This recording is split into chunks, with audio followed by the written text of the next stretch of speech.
Hello, എന്തൊക്കെയുണ്ട് വിശേഷം? എല്ലാവരും സുഖമായിരിക്കുന്നു എന്ന് വിചാരിക്കുന്നു. ഇത് നമ്മുടെ 33ാമത്തെ പാർട്ടാണ്. എന്നാൽ നമുക്ക് സ്റ്റോറിയിലേക്ക് പോയാലോ? ശീലുവും ഭദ്രയും വർണ്ണയും മൊത്തത്തിൽ ഒന്ന് നോക്കി. അധികം വലിപ്പമില്ലാത്തൊരു ചെറിയ പെൺകുട്ടി. കണ്ടാൽ 18 വയസ്സ് തികച്ചു തോന്നിക്കില്ല. അവൾ ദേവദത്തൻ്റെ ഭാര്യ. അവർക്ക് വിശ്വസിക്കാനായില്ല. നിങ്ങളെന്തിങ്ങനെ നോക്കണേ? വർണ്ണ സ്വയം ഒന്ന് നോക്കിക്കൊണ്ട് ചോദിച്ചു. അപ്പം നീയാണ് അവള് അല്ലേ? ഞങ്ങളെ പാല് ചേച്ചി സ്ഥാനം തട്ടിയെടുത്ത വർണ്ണ. നിനക്ക് എത്ര ധൈര്യം ഉണ്ടായിട്ട് വേണടി ഇങ്ങനെയൊക്കെ ചെയ്യാൻ? പാറു ചേച്ചി ഈ വീട്ടിലെ രാജകുമാരിയാണ്. ആ ചേച്ചിയെ വിഷമിപ്പിച്ചിട്ട് ആദ്യകാലം ഇവിടെ സുഖിച്ച് ജീവിക്കാമെന്ന് നീ കരുതണ്ടാടി. ഞങ്ങളതിന് സമ്മതിക്കില്ല. ദേവേട്ടൻ പാറു ചേച്ചിയുടെയാണ്. ശീലു ഉറക്കെ പറഞ്ഞു. അത് കേട്ട് അന്തം വിട്ട് നിൽക്കാൻ വർണ്ണ. ഞങ്ങളുടെ പാറു ചേച്ചിക്ക് എന്ത് യോഗ്യതയാണ് നിനക്കുള്ളത്? ചേച്ചിയേക്കാൾ. ശീലു, മതി നിർത്തിയേക്ക്. ആ പിശാശ് പോയി.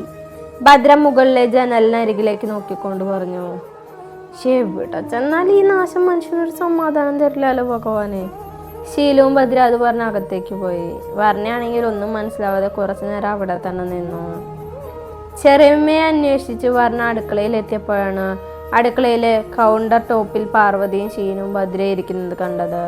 മൂന്നും കൂടെ ചായ കുടിക്കാണ്. അടുത്ത് തന്നെ ചെറിയമ്മ നിൽക്കുന്നുണ്ട്. അവർക്ക് ബിസ്ക്കറ്റ് എടുത്ത് കൊടുക്കുകയാണ് ചെറിയമ്മ. അവരെ കണ്ടതും വർണ്ണയ്ക്ക് അവരുടെ അരികിലേക്ക് പോവാൻ തോന്നിയില്ല. അവൾ തിരിഞ്ഞു നടക്കാൻ നിന്നപ്പോഴാണ് കുറച്ച് മാറി നിന്ന് ഒറ്റയ്ക്ക് ചായ കുടിക്കുന്ന ദർശനയെ കണ്ടത്. സിങ്കിനടുത്തുള്ള സ്ലാബിലാണ് ദർശന ഇരിക്കുന്നത്.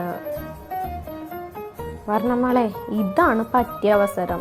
ദർശനയായിട്ട് കൂട്ടാവണം. തൽക്കാലം മിഷൻ മുത്തശ്ശി സ്റ്റോപ്പ് ചെയ്ത് വെച്ച് മിഷൻ ദർശന സ്റ്റാർട്ട് ചെയ്യാം. വർണ്ണ ഓരോന്ന് ചിന്തിച്ച് അടുക്കളയുടെ അകത്തേക്ക് കയറി. അവളെ കണ്ടത് ദർശനം ഒന്ന് നോക്കി. ശേഷം വേറെ അങ്ങോട്ടോ നോക്കി നിന്നു. പാറുവിൻ്റെ മുഖത്തൊരു പുച്ഛമാണ്. ശീലവും ഭദ്രയ്ക്കും വലിയ മൈൻഡൊന്നുമില്ല. എന്താ വർണ്ണ മോളെ അവിടെ തന്നെ നിന്നെ? ഒങ്ങുവാ. ചെറിയമ്മ അവളെ അടുക്കളയ്ക്ക് വിളിച്ചു. വർണ്ണ ചെറിയ മടിയോടെ അവരുടെ അടുക്കിലേക്ക് വന്നു. ബിസ്ക്കറ്റ് കഴിക്കുന്നോ? ചെറിയമ്മ കയ്യിലെ പാത്രത്തിൽ നിന്നും കുറച്ച് ബിസ്ക്കറ്റ് എടുത്ത് വർണ്ണയ്ക്ക് നേരെ നീട്ടി. എനിക്ക് വേണ്ട ചെറിയമ്മ. അതെന്താ? കഴിക്ക് എന്നാ. ചെറിയമ്മ അവളെ നിർബന്ധിച്ചു. എനിക്ക് വേണ്ടാത്തോണ്ട് ചെറിയമ്മ. അമ്മായി എന്തിനാ അവളെ നിർബന്ധിക്കണേ? അവൾക്ക് വേണ്ടെങ്കിൽ വേണ്ട. അല്ലെങ്കിൽ അട്ടയെ പിടിച്ച് മെത്തയെ കടത്തെ കിടക്കുവോ? ഇവള് ഇതൊന്നും ഇതുവരെ കഴിച്ചിട്ടും കൂടെ കാണില്ല. അതാ ഇങ്ങനെ. അല്ലെങ്കിൽ യോഗ്യതയിൽ ഓരോരുത്തരൊക്കെ തറവാട്ടിൽ കയറുവന്ന് ഇങ്ങനെ ഇരിക്കും. പാർവതി പറഞ്ഞു. എനിക്ക് ഗുഡ് ഡേ ബിസ്ക്കറ്റ് ഇഷ്ടമല്ല ചെറിയമ്മ. ഞാൻ മോംസ് മാജിക് ആണ് കഴിക്കാറുള്ളത്. പിന്നെ ഈ കുട്ടി ഇത്രയും പറഞ്ഞ സ്ഥിതിക്ക് എനിക്ക് ഈ ബിസ്ക്കറ്റ് വേണം. വർണ്ണ ചെറിയമ്മയുടെ കയ്യിൽ നിന്നും ബിസ്ക്കറ്റ് വാങ്ങിച്ച് തിരിച്ചു നടന്നു. ശേഷം എന്തോ ഓർത്ത പോലെ പാർവതിക്ക് നേരെ തിരിഞ്ഞു. കുട്ടി കുറച്ച് മുമ്പ് പറഞ്ഞില്ലേ യോഗ്യതയില്ലാത്തവരൊക്കെ തറവാട്ടിൽ കയറി വന്ന് ഇങ്ങനെ ഇരിക്കുന്ന? പണത്തിനും പദവിയിലും ഞാൻ നിങ്ങളെയൊക്കെ താഴെയായിരിക്കും. പക്ഷെ അതിനർത്ഥം എനിക്ക് യോഗ്യത കുറവുണ്ടെന്നല്ല. ദത്തൻ എന്നെ സ്നേഹിക്കുന്നുണ്ട് എന്നതിനൊക്കെ കൂടുതൽ ഒരു യോഗ്യത ഇവിടെ നിൽക്കാൻ ഈ വർണ്ണയ്ക്ക് വേണ്ടാട്ടാ. അത് പറഞ്ഞു വർണ്ണ ദർശനയുടെ അടുത്ത് വന്ന് നിന്നു. പാർവതിയുടെ മുഖത്ത് ദേഷ്യമാണെങ്കിൽ ശീലുവിൻ്റെയും ഭദ്രയുടെ മുഖത്ത് അത്ഭുതമാണ്. ചെറിയമ്മയ്ക്ക് വലിയ ഭാവവ്യത്യാസമൊന്നുമില്ല. ചെറിയമ്മ ഒന്ന് പുഞ്ചിരിച്ചുകൊണ്ട് പുറത്തേക്ക് പോയി. അതെ, വർണ്ണ അടുത്തു നിൽക്കുന്ന ദർശനയുടെ കൈ തോണ്ടി പിടിച്ചു. ദർശന എന്താ എന്ന രീതിയിൽ അവളെ നോക്കി. ഞാൻ കുറച്ചു മുമ്പ് ചായ കുടിച്ചു. ചെറിയമ്മയാണെങ്കിൽ അപ്പുറത്തേക്ക് പോയി. എനിക്ക് ഈ ബിസ്ക്കറ്റ് മുക്കി കഴുകി ഇത്തിരി ചായ തരുമോ വെച്ചു? വർണ്ണ ചോദിച്ചതും ദർശന ചെറു പുഞ്ചിരിയോടെ അവൾക്ക് നേരെ തൻ്റെ ചായ നീട്ടി. വർണ്ണ ദർശനയുടെ അടുത്തിരുന്നു കൊണ്ട് ചായയിൽ ബിസ്ക്കറ്റ് മുക്കി കഴിക്കാൻ തുടങ്ങി. എന്നെ ദച്ചു എന്നാ വിളിക്കാന്ന് വർണ്ണയ്ക്ക് എങ്ങനെ അറിയാം? ദർശനയുടെ ഷോർട്ട് ഫോം ദച്ചു. അവൾ കയ്യിലുള്ള ബിസ്ക്കറ്റ് ഒന്ന് ചായ മുക്കി ദർശനയ്ക്ക് നേരെ നീട്ടി. അവൾ അത് കഴിക്കുകയും ചെയ്തു. എന്നെ ഫ്രണ്ട്സിൻ്റെ ആകെണ്ണം ദച്ചു എന്നാ വിളിക്കാറല്ലേ? ആ, എന്നാ എൻ്റെ ഫ്രണ്ട്സ് വർണ്ണ മോളെന്നാ വിളിക്കുക. അല്ലാതെ എൻ്റെ പേര് ഷോർട്ടാക്കി വിളിച്ചാ ഒന്നെങ്കിൽ വർ അല്ലെങ്കിൽ എർണ, അതും അല്ലെങ്കിൽ വണാന്ന് വിളിക്കേണ്ടി വരും. വർണ്ണ പറയുന്ന കേട്ട് ദർശന ചിരിക്കാൻ തുടങ്ങിയത് ശീലവും പാറുവും വർണ്ണ അവരെ തന്നെ നോക്കാൻ തുടങ്ങി. അവരുടെ കിളി പോയി ഇരുത്തം നോക്കിയേ. വർണ്ണ പതിയെ ദച്ചുവിനോടായി പറഞ്ഞു. പാറുവിൻ്റെ മുഖത്ത് ദേഷ്യമാണെങ്കിൽ ശീലുവിൻ്റെയും ഭദ്രയുടെ മുഖത്ത് അസൂയായിരുന്നു. അധികം സംസാരിക്കില്ലെങ്കിലും തങ്ങളുടെ ഏട്ടത്തി ഇന്ന് വന്ന് കയറിയ ഒരുത്തിയോട് കൂടുതൽ സംസാരിക്കുന്നത് അവർക്ക് ഇഷ്ടമായിരുന്നില്ല. ദച്ചുവിനോട് എന്നോട് എന്തെങ്കിലും ഇഷ്ടക്കേടുണ്ടോ? അവരെ പോലെ ദച്ചുവിന് എന്നോട് ദേഷ്യമുണ്ടോ? എനിക്കെന്തിനാ ദേഷ്യം? എനിക്ക് ശരിക്കും വർണ്ണയുടെ ക്യാരക്ടറാണ് ഇഷ്ടമായത്. മുഖത്ത് നോക്കി കാര്യം പറയണതിനാണ് എനിക്കിഷ്ടം. അല്ലാതെ ചിലരെ പോലെ മറ്റുള്ളവർക്ക് വേണ്ടി മാറുന്നവരെ അഭിനയിക്കുന്നവരെ എനിക്ക് അംഗീകരിക്കാൻ കഴിയില്ല. ദർശനം പറഞ്ഞതിൻ്റെ അർത്ഥം പാറുവിന് മനസ്സിലായില്ലെങ്കിലും ഭദ്രയ്ക്കും ശീലുവിനും കാര്യം മനസ്സിലായി. ദർശനയുടെ വാക്കുകൾ അവരുടെ മനസ്സിൽ തന്നെ കൊള്ളുകയും ചെയ്തു. ദച്ചു അത് പറഞ്ഞത് ശരിയാ, ഞാൻ മറ്റുള്ളവർക്ക് വേണ്ടി മാറില്ല. പക്ഷെ എൻ്റെ ദത്തം പറഞ്ഞാൽ ഞാൻ മാറും. അവൻ പറയുന്നത് ഞാൻ കേൾക്കുകയും ചെയ്യും. വർണ്ണ സ്വകാര്യം പോലെ പറഞ്ഞു. ദേവേണ്ണ അത്രയ്ക്ക് ഇഷ്ടമാണോ? പിന്നല്ലാതെ ദത്തനില്ലാതെ വർണ്ണയില്ല. ദച്ചുവിനോട് വന്ന് സംസാരിക്കാനും കൂട്ടുകൂടാനും പറഞ്ഞത് ദത്തനാട്ടാ. അവൻ ദച്ചുവിൻ്റെ ലവ് സ്റ്റോറി എനിക്ക് ഷോർട്ടാക്കി പറഞ്ഞു തന്നു. എന്നാലും ടൈം കിട്ടുമ്പോൾ എനിക്ക് വിശദീകരിച്ച് പറഞ്ഞു തരണം കേട്ടാ. ഞാൻ എൻ്റെയും പറഞ്ഞുതരാം. അവർ കുറച്ചു നേരം അവിടെ തന്നെ സംസാരിച്ചിരുന്നു. അതിനിടയിൽ ദത്തൻ പുറത്ത് പോയി വന്നോന്ന് അവർ അറിഞ്ഞില്ല. ദേവുട്ടിയെ അകത്തേക്ക് കയറുമെന്ന് ദത്തൻ വിളിച്ചു. അടുക്കളയിൽ ഇരിക്കുന്ന 5 പേര് ആരെയെ വിളിക്കുന്നതെന്ന രീതിയിൽ പരസ്പരം നോക്കിയേ. ദേവുട്ടി! ദത്തൻ്റെ വിളി വീണ്ടും ഉയർന്നു. ആരേ ദേവുട്ടി? ഒരാൾ അവിടെ തൊണ്ട പൊട്ടി വിളിക്കുന്നത് കേൾക്കാനില്ലേ? ദേവുട്ടി ദയവായി ഒന്ന് മുന്നിലേക്ക് വരൂ. വിളി കേൾക്കാതെ ഇവരെന്തിനെങ്ങനെ അന്തം വിട്ടിരിക്കണേനാവോ? പറഞ്ഞ ആത്മകഥിച്ചോ. നിന്നെ ഞാൻ എത്ര നേരമായി കുഞ്ഞെ വിളിക്കണു, ഒന്നിങ്ങ് വന്നേ. ദത്തൻ അടുക്കളയിലേക്ക് വന്നുകൊണ്ട് പറഞ്ഞു.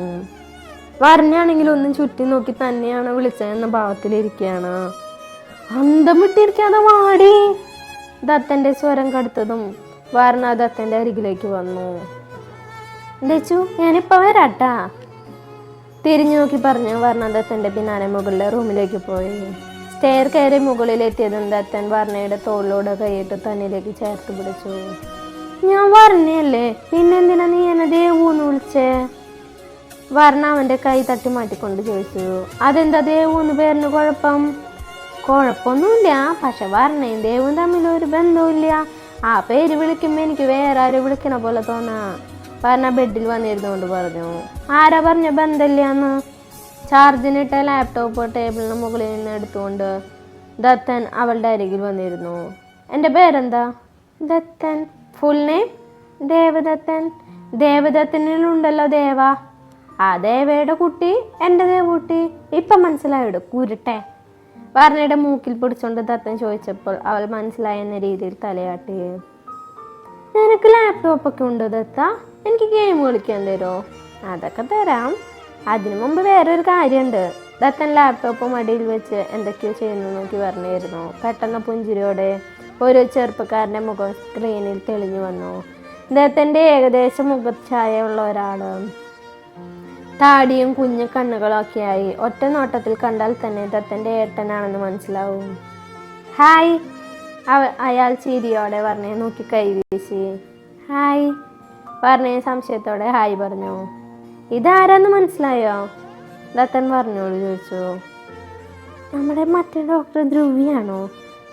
അയാൾ ആരാണെന്ന് മനസ്സിലായെങ്കിലും ദത്തനെ ദേഷ്യം പിടിപ്പിക്കാൻ വർണ്ണ പതിയെ അവന് മാത്രം കേൾക്കാൻ ഭാഗത്ത് ചോദിച്ചു. മറുപടിയായി ദത്തൻ അവനെ കണ്ണൊട്ടി കാണിച്ചു. ഞാൻ ദേവൻ്റെ ഏട്ടനാണ്, ദേവരാഗ്. എനിക്ക് കണ്ടപ്പോഴേ തന്നെ മനസ്സിലായി ദത്തൻ്റെ ബ്രദറാണെന്ന്. ദച്ചു കുറച്ച് മുമ്പ് പറഞ്ഞോളൂ രാഗേണ്ട കാര്യം. ആ അപ്പോഴേക്കും ദച്ചുവായിട്ട് കൂട്ടായാ? വർണ്ണ വന്നത് അവൾക്കൊരു സമാധാനമായി ഉണ്ടാവും. പാവം, അവൾക്ക് ഈ വീട്ടിൽ വല്ലാതെ ഒറ്റപ്പെട്ടു പോയിട്ടുണ്ടേ. എൻ്റെ കുട്ടിയെ കൂടെ കൂട്ടിയേക്കണേ വർണ്ണ. അത് പറയാനുണ്ടോ രാഗേട്ടാ? എനിക്കിവിടെ ആരുമില്ലാന്നേ. പിന്നെ ഞങ്ങള് ഇപ്പോൾ നല്ല കൂട്ടായി. ദച്ചു പാവാ. കോളേജിൽ പഠിക്കുന്ന കാലത്ത് അവൾ വാതോരാതെ ഒരുപാട് സംസാരിക്കുമായിരുന്നു. ഞങ്ങളെ കല്യാണം ഉറപ്പിച്ചപ്പോൾ കുറേ കുടുംബക്കാരെ കിട്ടുന്നുള്ള സന്തോഷമായിരുന്നു അവൾക്ക്. പക്ഷേ ഇപ്പം എൻ്റെ കുട്ടി മനസ്സ് തുറന്നോന്ന് ചിരിക്കുന്നത് കണ്ടിട്ട് തന്നെ കുറേ കാലമായി. ചേട്ടൻ സങ്കടപ്പെടാതെ, ഞാനിങ്ങ് വന്നില്ലേ, ഞാൻ എല്ലാം ശരിയാക്കി തരാം. പറഞ്ഞെന്നാ സുമ്മാവാ, ഒരു മിനിറ്റ് ഏട്ടാ, ഞാൻ ഇപ്പം വരെ. അത് പറഞ്ഞ അവൾ ബെഡിൽ നിന്നും താഴെ ഇറങ്ങി. എങ്ങോട്ടടി? ദത്തൻ ചോദിച്ചു. ഞാൻ ദച്ചുവിനെ വിളിച്ചിട്ട് വരാൻ ദത്ത. അവൾ പുറത്തേക്ക് ഓടി. ദച്ചു! അവൾ ഉറക്കെ വിളിച്ചു. ഒന്ന് പതിയെ വിളിക്കു പറഞ്ഞ എൻ്റെ ചെവി. ദത്തൻ ചെവി പൊത്തിക്കൊണ്ട് പറഞ്ഞു. ദച്ചു! അവൾ ഉറക്കെ വിളിച്ച് സ്റ്റെയർ ഓടി ഇറങ്ങിയതും നേരെ ചെന്നുപെട്ടത് മുത്തശ്ശിയുടെ മുന്നിലാണ്. ശബ്ദം താഴ്ത്തി വിളിക്കാൻ അറിയില്ലേ കുട്ടിക്ക്? മുത്തശ്ശി ഗൗരവത്തിൽ ചോദിച്ചു. സോറി. അവൾ വേഗം അടുക്കളയിലേക്ക് ഓടി. ദച്ചു ഒന്നിങ്ങ് വന്നേ പറഞ്ഞ ദച്ചുവിൻ്റെ കൈ പിടിച്ച് റൂമിലേക്ക് ഓടി. റൂമിലെത്തിയത് രണ്ടുപേരും നന്നായി കരച്ചിരുന്നു. ഏട്ടാ. ലാപ്ടോപ്പിലെ സ്ക്രീനിൽ ദേവരാഗിനെ കണ്ടെന്ന് ദർശനം ഇടർച്ചയോടെ വിളിച്ചു. നീ ഇത്ര നേരം എവിടെയായിരുന്നു ദച്ചുവേ? ഞാൻ അടുക്കളയിലായിരുന്നു ഏട്ടാ. ഏട്ടൻ എന്നാ വരാ? അത് ചോദിക്കുമ്പോൾ അവളുടെ സ്വരം ഇടറിയിരുന്നു. നിനക്ക് എപ്പോഴും ഇത് മാത്രമാണ് എൻ്റെ ദച്ചുട്ടി ചോദിക്കാനുള്ളോ? ഞാൻ പറഞ്ഞില്ലേ 3-4 ദിവസം കഴിഞ്ഞാൽ ഞാൻ എത്തുമെന്ന്. അവളൊന്ന് മൂളി. പിന്നെന്താ അവിടുത്തെ വിശേഷങ്ങൾ? സുഖമായിട്ടാ. ദർശന കണ്ണുടച്ചുകൊണ്ട് പറഞ്ഞു. തെച്ച് ലാപ്ടോപ്പ് കൊണ്ട് റൂമിലേക്ക് പൊക്കോളൂ. ദത്തൻ ദർശനെ നോക്കി പറഞ്ഞു. ഏയ് വേണ്ടതേ വേട്ടാ. അതൊന്നും സാരില്ല ദച്ചു. ഞങ്ങൾ നിങ്ങളുടെ സ്വർഗത്തിലെ കട്ടുറുമ്പാവുന്നില്ല. വർണ്ണ ലാപ്ടോപ്പ് ദർശനയുടെ കയ്യിലേക്ക് കൊടുത്ത് റൂമിലേക്ക് ഉന്തിത്തള്ളി വിട്ടു. പാവം കുട്ടിയെ ദത്ത. ദച്ചു പോകുന്ന നോക്കി വർണ്ണ പറഞ്ഞു. ദർശന നിന്നോട് കമ്പനി ആയില്ലേ? ദത്ത, നമ്മുടെ കഥയിലെ വില്ലനെ ഇവിടെ കാണാനില്ലല്ലോ. വില്ലനോ? ആ, പാർത്തിത്ത് പാറുവിൻ്റെ പുന്നാരാങ്ങളാ. ഓ അവനോ? അവൻ സ്റ്റേഷനിൽ പോയി കാണും. രാത്രി തിരികെ എത്തുമായിരിക്കും. അവൻ താല്പര്യമില്ലാതെ പറഞ്ഞു. ദത്ത, നീ വാങ്ങി തന്ന ഡ്രസ്സിൽ ഒരെണ്ണം ഞാൻ ദച്ചുവിന് കൊടുത്തോട്ടെ. അത് കേട്ട് ദത്ത സംശയത്തോടെ അവളെ നോക്കി. എനിക്ക് ദച്ചുവിന് ഒരുപാട് ഇഷ്ടമായി ദത്ത. പിന്നെ ദച്ചുവിന് ആരുമില്ലല്ലോ. അപ്പം നമ്മളെന്തെങ്കിലും ഡ്രസ്സ് എടുത്ത് കൊടുത്ത് ഒരുപാട് ഇഷ്ടമാവും. അതൊക്കെ കൊടുത്തോ. പക്ഷെ എൻ്റെ കുട്ടി ദർശനെ പേരെടുത്ത് വിളിക്കരുത്. അത് നിൻ്റെ ഏട്ടത്തിയല്ലേ? അതിനെന്താ ദത്ത? നിന്നെക്കാൾ 6-7 വയസ്സിന് മൂത്തതാണ് ദർശന. പക്ഷെ അതുകൊണ്ടല്ല ഞാൻ ഏട്ടത്തിന്ന് വിളിക്കാൻ പറഞ്ഞേ. നീ ഇങ്ങനെ പേരെടുത്ത് വിളിക്കുമ്പോൾ ദർശനയ്ക്ക് നിന്നോടൊരു ഫ്രണ്ടിൻ്റെ ഫീലേ തോന്നൂ. മറിച്ച് നീ ഏട്ടത്തിന്ന് വിളിക്കുമ്പോൾ ഒരു അനീത്തിയുടെ പോലെ തോന്നും. ഫ്രണ്ട്സായിട്ട് അവൾക്ക് ഒരുപാട് പേരുണ്ടാവും. പക്ഷെ അനീത്തിയായിട്ട് ആരും ഉണ്ടാവില്ല. അതുകൊണ്ട് നീ ഏട്ടത്തിന്ന് വിളിച്ചാൽ മതി. ഞാൻ പറഞ്ഞത് എൻ്റെ കുട്ടിക്ക് മനസ്സിലാവുന്നുണ്ടോ? മനസ്സിലായി ദത്ത, അവൾ നിഷ്കളങ്കമായി പറഞ്ഞു. ദത്തൻ അവളെ തന്നിലേക്ക് ചേർത്ത് പിടിച്ച് അവളുടെ ചുണ്ടിലൊന്ന് ഉമ്മ വെച്ചു. നീ എന്തിനാണ് എന്നെ ഇങ്ങനെ വെറുതെ ഉമ്മ വയ്ക്കണേ? വർണ്ണ മുഖം കൂർപ്പിച്ചുകൊണ്ട് ചോദിച്ചു. പക്ഷെ ദത്തനൊന്നും മിണ്ടാതെ ഒരു കള്ളച്ചിരിയോടെ അവളുടെ ചുണ്ടിൽ തന്നെ വീണ്ടും ഒന്ന് ഉമ്മയോടെ വെച്ചു. ഇഷ്ടം കൊണ്ടില്ലേടി പെണ്ണെ. നീ അങ്ങ് മാറിക്കോ. ഒന്ന് പറഞ്ഞ രണ്ടാമത്തേന് അവൻ ഉമ്മിച്ചോളും. ദത്തൻ തള്ളി മാറ്റിക്കൊണ്ട് വർണ്ണ ടേബിളിന് അടുത്തേക്ക് നടന്നു. ടേബിളിന് മുകളിൽ വെച്ചിരിക്കുന്ന ബാഗിൽ നിന്ന് ദർശനയ്ക്ക് ഒരു ഡ്രസ്സ് എടുത്ത് പുറത്ത് വെച്ച് ബാഗുമായി ദത്തൻ്റെ അടുത്തേക്ക് എത്തി. ഞാൻ ദച്ചുവിൻ്റെ ഏട്ടത്തിയുടെ അടുത്തേക്ക് പോവാ. വരുമ്പോഴേക്ക് ഈ ബാഗിൽ നിൻ്റെ ഡ്രസ്സെല്ലാം എടുത്ത് കബോർഡിൽ ഒടുത്തേക്ക് വെച്ചേക്കട്ടാ. ബാഗ് ദത്തൻ്റെ കയ്യിൽ വെച്ചുകൊണ്ട് പറഞ്ഞു. ഞാനെന്താടി നിൻ്റെ ഭാര്യ എങ്ങനെ പണി പറയാൻ? ഇതൊക്കെ എടുത്തു വെക്കേണ്ടത് നീയാ. പിന്നെ അതൊക്കെ പണ്ട്. ഇപ്പം ഭാര്യമാർ ചെയ്യുന്ന പണി ഭർത്താക്കന്മാർ ചെയ്യുന്നൊന്നുമില്ല. വേഗം മടക്കി വെക്കി. അവൾ ആജ്ഞാപിക്കുന്ന പോലെ പറഞ്ഞു. ദത്തൻ അവളുടെ ഇടുപ്പിലൂടെ കൈ ചേർത്ത് തന്നിലേക്ക് അടുപ്പിച്ചു. ദത്തൻ വർണ്ണയുടെ ഇടുപ്പിലൂടെ ദത്തൻ്റെ പിടിമുറുകിയതും വർണ്ണ ആകെ വേർക്കാൻ തുടങ്ങി. ഇത്ര നേരം ദത്തൻ്റെ മുഖത്ത് നിറഞ്ഞ വാത്സല്യ ഭാവം മാറി പകരം പ്രണയം നിറയുന്നത് വർണ്ണ അറിഞ്ഞു. കണ്ടോ, ഞാൻ ഇങ്ങനെയൊന്ന് ചേർത്ത് പിടിച്ചാൽ മതി നിൻ്റെ അഹങ്കാരം ഒതുങ്ങും. ദത്തൻ കള്ളച്ചിരിയോടെ പറഞ്ഞു. ഇനി പറ, ഡ്രസ്സ് ഞാൻ ഒതുക്കി വെക്കണോ? വെക്കണം. വർണ്ണ അത് പറഞ്ഞു. ദത്തൻ അവളെ ചുമരിലേക്ക് ചേർത്ത് നിർത്തി. പതിയെ അവനൊന്ന് കുനിഞ്ഞ് അവളുടെ കഴുത്തിലേക്ക് മുഖം ചേർത്തു. ദത്തൻ്റെ ചൂടുശ്വാസം കഴുത്തിൽ തട്ടിയതും വർണ്ണ ഒന്ന് പൊള്ളിപ്പിടഞ്ഞു. അവളുടെ കഴുത്തിലുടനീളം ദത്തൻ്റെ ചുണ്ടുകൾ ഓടി നടന്നു. വർണ്ണ കണ്ണുകൾ അടച്ച് ചുമരിലേക്ക് ചാരി നിന്നു. ദത്തൻ്റെ ഉമിനീര് ശ്വാസം കഴുത്തി തട്ടുന്നോറും അവളുടെ ഹൃദയമിടിപ്പ് ഉയരാൻ തുടങ്ങി. ദത്തൻ്റെ കൈകൾ അവളുടെ ഇടുപ്പിൽ നിന്ന് ടോപ്പിനുള്ളിലേക്ക് കടന്നതും വർണ്ണ ഞെട്ടലോടെ അവൻ്റെ കയ്യിൽ പിടിച്ചു. ദത്ത, എന്നെ വിട്. ഞാൻ ഡ്രസ്സ് തന്നെ ഒതുക്കി വെച്ചോളാം. വർണ്ണ ദയനീയമായി പറഞ്ഞതും ദത്തൻ അവളിൽ നിന്ന് അകന്നു മാറി. അവളെ ഒന്ന് പേടിപ്പിക്കാൻ ശ്രമിച്ചതാണ്. പക്ഷേ എപ്പോഴോ കാര്യങ്ങൾ കൈവിട്ടുപോയി. ഒരുപക്ഷെ അവൾ തൻ്റെ കയ്യിൽ കയറി പിടിച്ചില്ലായിരുന്നെങ്കിൽ. ദത്തൻ അസ്വസ്ഥതയോടെ നെറ്റി ഒഴിഞ്ഞുകൊണ്ട് ബെഡിൽ വന്നിരുന്നു. വർണ്ണയാണെങ്കിൽ പാവകപ്പ് വിട്ടുമാറാതെ ചുമരി ചാരി നിൽക്കുകയാണ്. അവളുടെ നിൽപ്പ് കണ്ട് ദത്തന് ഒരേ സമയം ചിരിയും സഹതാപം തോന്നി.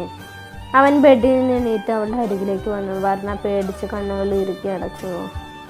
പിന്നെ ദത്തൻ്റെ ശബ്ദം അവളുടെ കാതിൽ ആർത്തനമായി പതിച്ചു. ഒപ്പം അവൻ്റെ ചൂടുശ്വാസം അവളുടെ നെറ്റിയിടും.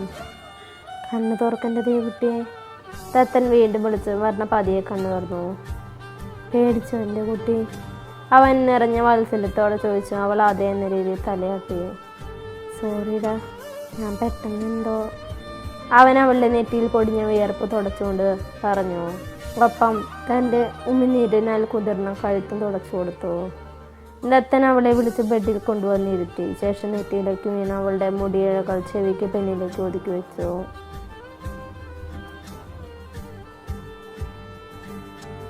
അപ്പോൾ നമ്മുടെ ഇന്നത്തെ പാർട്ട് കഴിഞ്ഞു. അടുത്ത വീഡിയോ ആയിട്ട് 9 മണിക്ക് കാണാം കേട്ടോ. ബൈ.